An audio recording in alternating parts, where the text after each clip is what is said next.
First question is the first question for everybody. Why do you want to be the mayor of this city? Yeah, I want to be the mayor of the city of Chicago to usher in a better, stronger, safer, united city.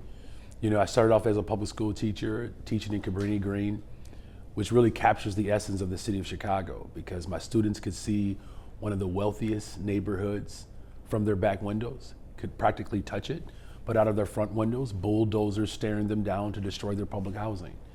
And unfortunately for the people of the city of Chicago, many families wake up every day chasing down an economy that's behind them while everything in front of them is crumbling. But it's, some would say, a thankless job.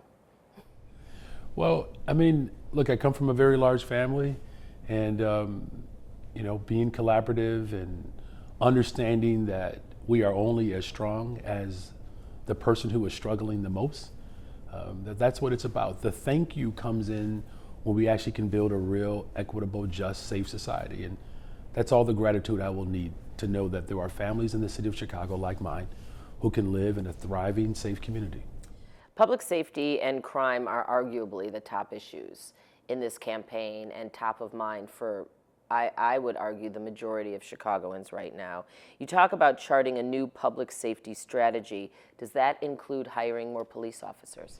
Well, what it means is, first of all, let me just say that it is a very serious problem, that all of us are impacted by the type of economic despair that has been pervasive for a very long time in the city of Chicago. And so now we are all feeling the impact of that despair, where we feel less safe and a little less hope.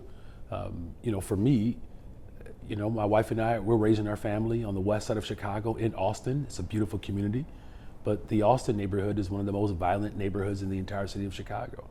Like, we've had to cover our children countless times as gunshots, you know, rang out right outside our front door. And so there's no one in this race that has more of an incentive for this city to be safe and strong and better than someone who is raising a family in a community that is struggling like Austin. And so what I've proposed is that we do what safe American cities do around the country. They invest in people. And I respectfully understand that, and I've read all of your information, I've listened to some forums, but that is a very broad statement. So specifically, does your plan include hiring more police officers, or do you keep the number of officers at the status quo? Well, here's what we do. Youth employment. It's a big deal. As a public school teacher, I've looked in the eyes of young people who are harmed by the type of trauma that has been pervasive for a very long time. So there's a direct correlation between youth employment and violence reduction. So my plan speaks to violence reduction by hiring young people, whether it's city agencies that we have jurisdiction over, or asking corporations and businesses in the faith community to step up. We'll figure it out together. The second thing, treatment, not trauma. It's an ordinance that I'm going to pass within the first 100 days of my administration that's going to provide frontline responders to react to what essentially are 40% of the 911 calls. They're mental health crises calls, right? By having trained professionals to respond to the crises, that ultimately frees up law enforcement to actually concentrate on the more severe, serious crimes. Here's why that's important. Over 40% of the crime that takes place in the city of Chicago, it takes place in 6% of the city of Chicago. We can predict where the crime is more likely to take place just based upon the statistics. So this is about being smart. Here's the other thing. We have well over 500 to 1,000 law enforcement that are assigned to desk duty. We can actually provide more support on the front line by not just hiring mental health professionals, but having those officers who are assigned to desk duty to actually show up on the front lines as well. And then you might be able to convince some retirees to come back on the back end to provide some support at the desk. By opening up our mental health clinics, mental health centers, pardon me, the previous administration shut them down. I fought them. This administration has refused to reopen them. We fought this administration. I'm going to open them. They're going to be publicly funded, publicly run. How do you pay for them? You invest. And I'm glad you asked. But specifically, how do you pay for them? Look, I'm the only person in this race that has put forth a budget plan. And 71% of the residents of the city of Chicago have overwhelmingly said that the wealthy and the ultra rich have to pay their fair share in taxes. And so part of the plan that we have put forth We challenged the transfer tax for real estate that's over $1 million. So we speak to that. We can raise millions of dollars to do that. We're committed to a financial transaction tax on high-speed trades. We're talking $1 to $2 on these exchanges that we can raise another $100 million from. Our TIF dollars that have been used as a slush fund to go into the development of communities that, quite frankly, are already experiencing the economic growth of our economy. So we're going to concentrate those dollars into the communities that have been ailed the most. Here's the other thing too. I've already gone through the city's budget where we have found $400 million already just in waste. And so by reducing and eliminating the deficit, which is weighing down our economy, while also making critical investments to make sure that we have a stronger, better, safer Chicago, we can do all that without raising property taxes. And that's what my plan articulates. Okay, but you jumped ahead and covered a lot of my future questions, but I have to go back. So what I'm looking for a specific answer here because so many of your opponents, they want to bring police staffing levels back up 1,600 or so to where they were a few years ago. It sounds like what you're saying to me is you want to reallocate existing officers and better utilize them on the streets, and then you would consider bringing retirees in, but it doesn't look like you want to increase the CPD officer ranks with new officers. The question is, where do you find 1,000 police officers? Where do you find 1,600 detectives? Every person who is running in this race, with the exception of myself, they're misleading people. Do you know how long it takes to become a police officer in the city of Chicago? At least 18 months. I'm halfway through my first term. One of the things that I want to make— Do you want to actively, this is a top of mind, issue with people, including specifically police officer staffing. So do you want to try to recruit new officers? Because there's an attrition problem right now. And there's that period, retirement/attrition problem. So do you want to, though, recruit new officers while implementing the ideas that you just discussed with me? I want a stronger, safer Chicago. I want more teachers. I want more nurses. If individuals believe that they can serve this city by being in law enforcement, of course they should pursue that. We need more train operators. We need more bus operators. That's why I've made it very clear that if you want a strong, safe city, you have to invest in people. And so opportunities that this city could provide for public employees, of course we want to make sure that those opportunities are available. But I want to make sure that I'm absolutely clear. We spend more in policing per capita than anywhere else in the world. So we have to ask ourselves, are we any safer using the same old stale, failed politics and policies that can continue to leave families behind? But it's really a yes or no question.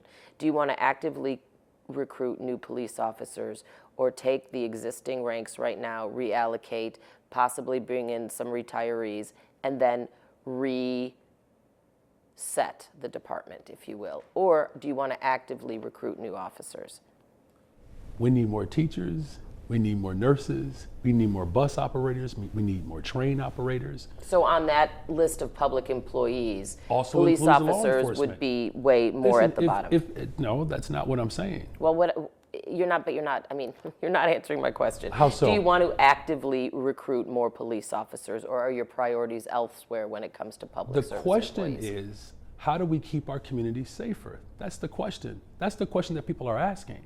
In order to keep our communities safe, we have to do what safe American cities do, and that's invest in people. As I said, that if people want to become a police officer, they have every right to pursue that. Just like if they want to be a teacher, they have every right to pursue that. But under my administration, we have to be smart. The fact that we are burdening law enforcement, much like teachers, to behave and to perform as social workers, that's what's causing the rift in our communities. Look, I live in one of the most challenging neighborhoods in the entire city of Chicago. Do you know that there are people who will call police and then hate when they show up? I'm aware of that. Right, you know what I'm saying? And so if we're going to restore confidence in our neighborhoods, we can't keep asking law enforcement to show up to what ultimately are mental health crises. Why would you want to be a teacher in the city of Chicago if administration after administration continues to bash and terrorize teachers. Why would you want to be a police officer in the city of Chicago if you're being asked to be a therapist and a social worker? So how do you incentivize then? Let's skip around a little bit. How do you incentivize people to become public school teachers here, to become police officers, whether that is a priority or not of yours, to become a bus driver or a train conductor? Do you have any ideas, since you want more of these folks, a mental health professional who can respond to a crisis instead of a police officer with a police officer? How do you incentivize? Do you have specific incentives for these folks? Yeah, so my wife and I benefited from a program that allowed us to purchase our first home, down payment assistance. When we purchased our home almost 15 years ago, we had a combined income of $80,000. We were the richest people in our family, and the home that we purchased was $150,000, and we needed 2 government programs to help us purchase that home. We can provide a pathway to home ownership through workforce development, where we close the gap between job opportunities and education, the vocational training, as well as on-the-job training, right? And so we can rehab homes, put them back on the market, incentivize public employees, whether you are a community college professor, a city college professor, whether you are a teacher, whether you're a police officer, a bus operator. We have to create a city that's strong, that's better, that is moving us towards a safer city. We have to draw the very people who can provide economic security in communities that have been desolate for a generation now. And so again, the priority that I have is the priority that all Chicagoans have, and that's for a safer city. So do what safe American cities do. You invest in people, and absolutely we can provide incentives by making sure that those at the very top, your large corporations who continue to benefit from the largesse of this economy, but they're not putting in their fair share. Under a Johnson administration, a better, stronger, safer Chicago invests in people without raising property taxes, and of course, asking our business partners, our larger corporations, the wealthy in this city, for a better, stronger, safer Chicago. Let's do what's right, let's do what's just, and let's do what's fair. Let's go back to your tax ideas. Is it true that you want to create a 3.5% income tax for Chicagoans making more than $100,000? No. That is not true. It is not true. That was factually incorrect in the Chicago articles I read. Sun-Times released that. It was false. It was done in error. They've retracted it. I want to make sure, though. No, absolutely. I want to make Mistakes sure. happen. I respect the press. Mistakes do happen. And I'm grateful that they corrected it. Okay, so you talked about the financial transaction tax. What about the 66% hotel tax increase? Do you want to implement that? That's not in my plan either. Okay, where did that come from? You have to ask the publication as well. That's not in my plan. That is not in your plan? No, what we Okay. talk about in my plan is very simple. In order to create tourists into the city of Chicago, because this is still the city of Chicago, are there opportunities for us to have things on the table to generate revenue from tourism? Absolutely. But this 66%, I don't know where they're getting that from. Because, of course, the follow-up question, I'm sure you've gotten it, is the hotel, industry is already struggling. So if that were to be implemented, that could further exacerbate those issues. What about the Metra city surcharge for suburbanites or others coming into the city? Is that something you want to do? What I want is a fully funded, reliable transportation system. In order to do that, you have to invest in it. And so here's what I want Chicagoans to know about a Brandon Johnson administration. I'm always going to tell you the truth. My document, the only one who has released a budget plan, it's a living document. And so individuals have a chance to weigh in on it. I'm going to work with the city council. I'm going to work with residents of the city of Chicago to come up with the best possible plan to provide the type of investments so that our city can be better, stronger, and safer. So I know there's been some pushback from a lot of the proposals, but I'm going to be honest with the people of the city of Chicago. We can't continue to rely upon the same old failed politics that continues to leave families behind. The fact that no one has released a budget plan is one or two things that are happening. They're either hiding the ball behind their back, which is deceptive, right? Or they're just simply lying to the people of the city of Chicago. The only strategy that this administration has used to generate revenue and the previous administration has used to generate revenue is to place the burden on property owners. And I'm making a commitment for a better, stronger, safer Chicago. We can invest in our communities without raising property taxes. I've done it as a Cook County Commissioner, multi-billion-dollar budgets with key investments, and Cook County government has not raised property taxes in 25 years. My property taxes have certainly gone up. Well, the city of Chicago continues to do that. Under a Johnson administration, I'm not raising property taxes. Okay, but I think it's fair to ask you about these specific proposals that I've read about. So I know you're saying you'd work with city council, and obviously that is what a mayor should do, but do you propose this Metro City surcharge tax? Is that something that you think is a good way to avoid raising property taxes and help pay for what you want to do? We're looking at a lot of different measures to generate revenue. The ones, of course, that I'm very much interested in are the ones that I've already stated, whether it's a financial transaction tax, whether it's a real estate transfer tax. Again, over 70% of the city of Chicago agrees when we were organizing for a progressive income tax that those at the very top, the wealthy in this city, have to contribute to a better, stronger, safer Chicago, and that's equitable and just. So in this particular measure, there are people who are pontificating and providing commentary to our budget plan, and that's the right thing to do. No, it should be. I would argue it should be a collaborative process for sure. Yeah.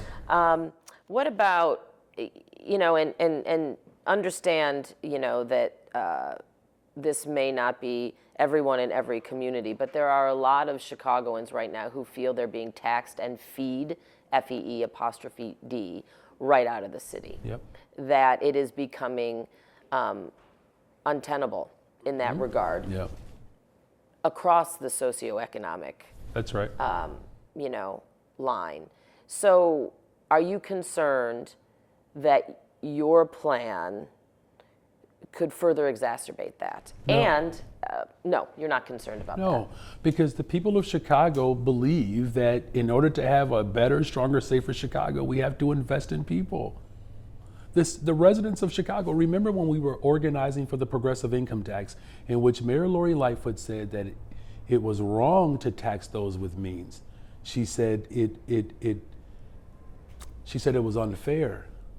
So ask me, is it more appropriate for corporate executives who run major organizations who are making hundreds of millions of dollars? Is it fair for them to pay the same tax rate as a child care worker or a custodial staff? It's not. Everybody agrees. And in order to have a better, stronger, safer Chicago, we do what safe American cities do. We invest in people. If you want to characterize me as anything, characterize me as an investor. Because look, I'm raising a family. What parent doesn't want what's best for their child? That what I want for my family is what I want for the families of the city of Chicago. We invest in our children. We sign them up for swimming. We sign them up for baseball and music. We invest in them because we see it as an opportunity for a return on that, so that they can be productive, contributing citizens and residents to our democracy.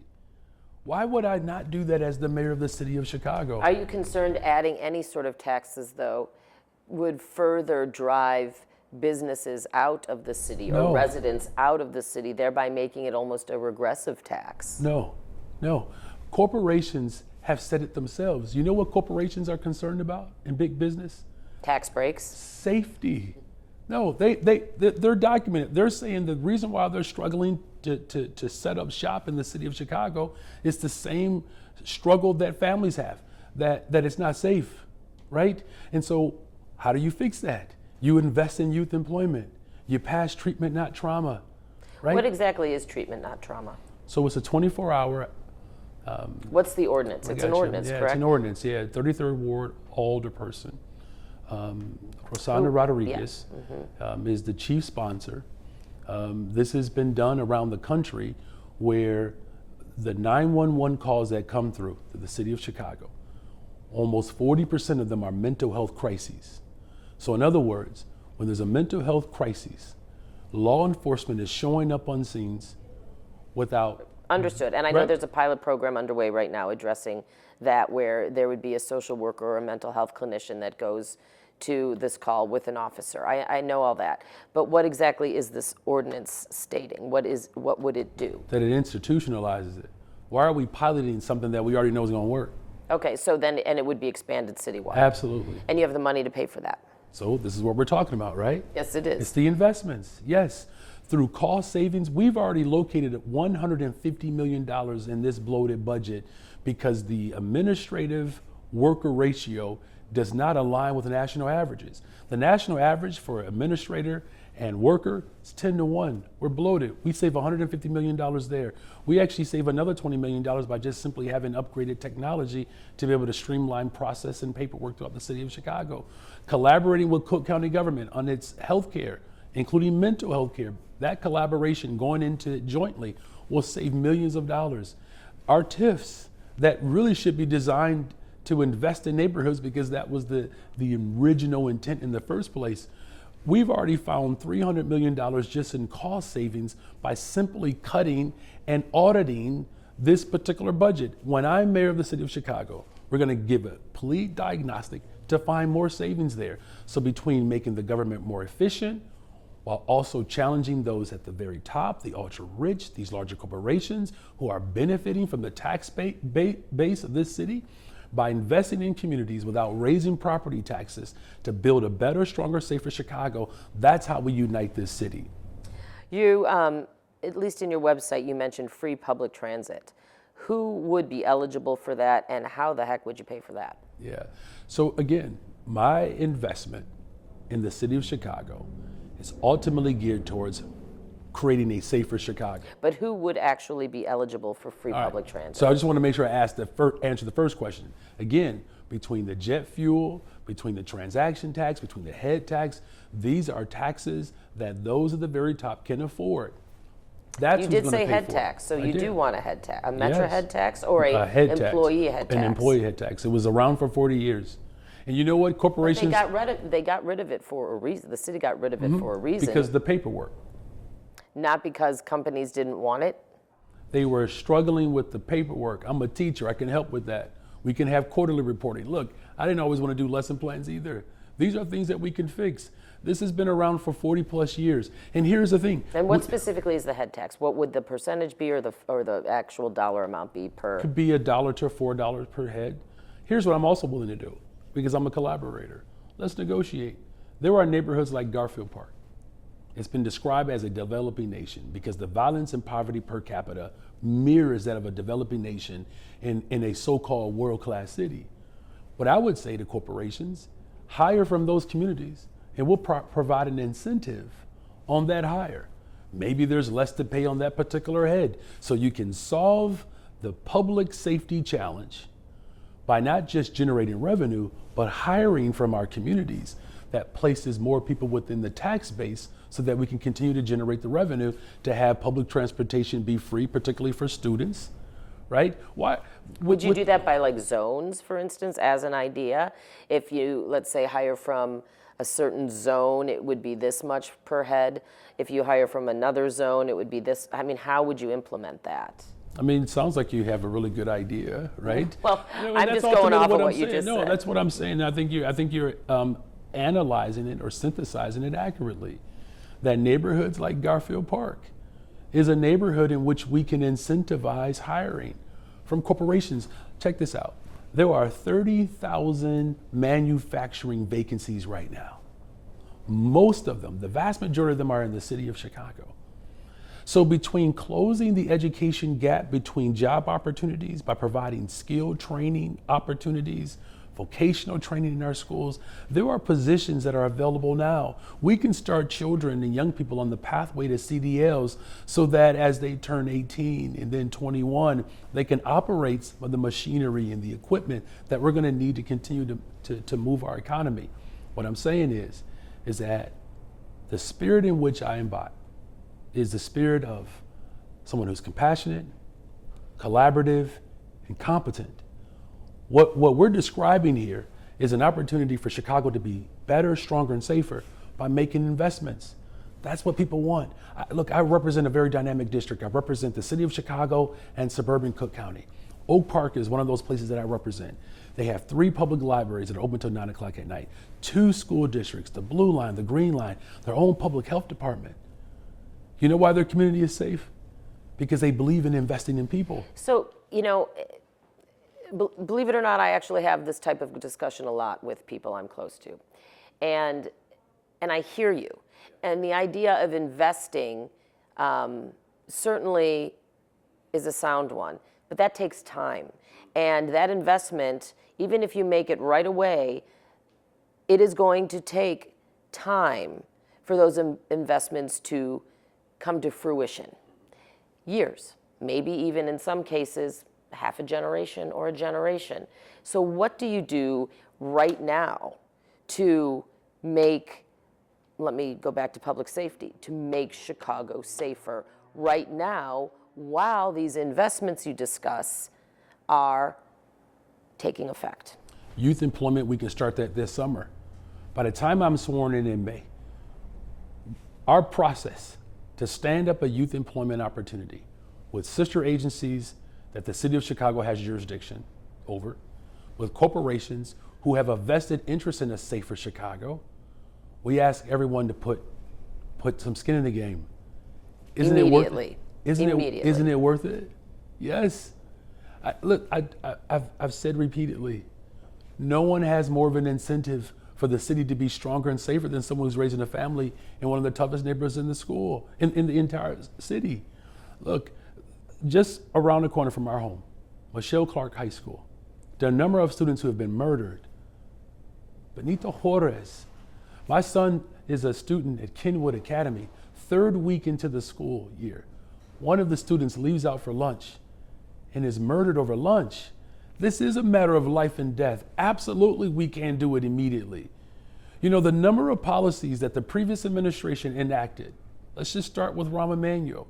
No one besides the movement ridiculed him when he took TIF dollars and immediately infused it into neighborhoods that weren't asking for it. Yes, we can do it immediately. Yes, we could fully fund our schools. Yes, we can create needs-based assignments to schools like Byler on the west side of Chicago, which was set to close, and we made it a sustainable community school. And in less than a year, it was already one of the model schools for the entire city of Chicago. It does require immediate action because it's a matter of life or death. Oh, immediate action. But again, the fruits of that action, it's going to take time. It will not be an immediate fix. None of these ideas are immediate. They're just not. They are immediate. I disagree with that respectfully. And here's why. What we can say though and share is that the failures of the past policies and politics, we certainly see the impact of that.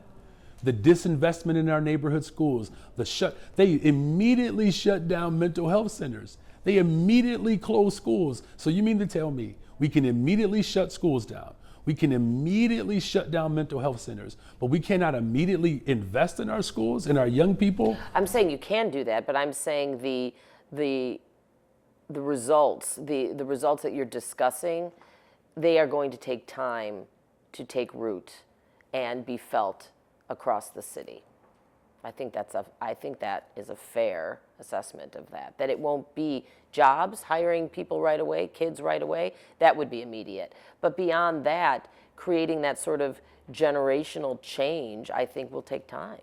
But you may disagree with that. Well, what I'm saying is, if you don't invest now, and we continue to use the same failed, stale politics that we've been using for 40 years, we know what the results of that will be. It's going to be more pain and more harm. And so whether you are one of those young families that receives a job opportunity this summer, explain that to that family if it's not immediate. If you are suffering I agree with that. And so what I'm saying is absolutely you can have long-term residual impact from the type of investments we make today. That's why I said we invest in our children. Mm-hmm. But to the extent in which we can have an immediate impact by freeing up law enforcement from having to be social workers. You can do that right away.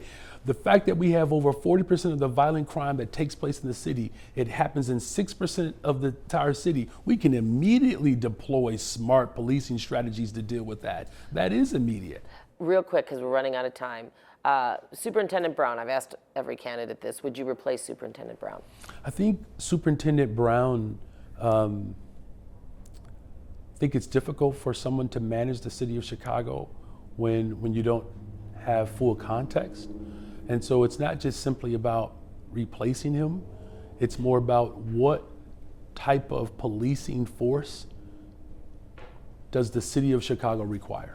And it requires a policing force that is led by someone who understands the seriousness of our conditions and someone who is smart enough to be able to deploy law enforcement resources in it intelligently. And so Superintendent Brown, will not work under my administration. And would your ideal replacement candidate be somebody from Chicago already in the ranks, or? I think it's someone who really understands how to repair and build and rebuild relationships in the city of Chicago. I would imagine that if you are local, you might have advantage to understanding that. Institutional knowledge. Some institutional knowledge, but it is not an absolute requirement. I believe in people who are compassionate, people who are collaborative, and people who are competent. That's what the city of Chicago needs and wants for a better, stronger, safer Chicago. Okay, fun question that I've also asked every candidate. What's one thing people don't know about you? I don't know how fun this is, but I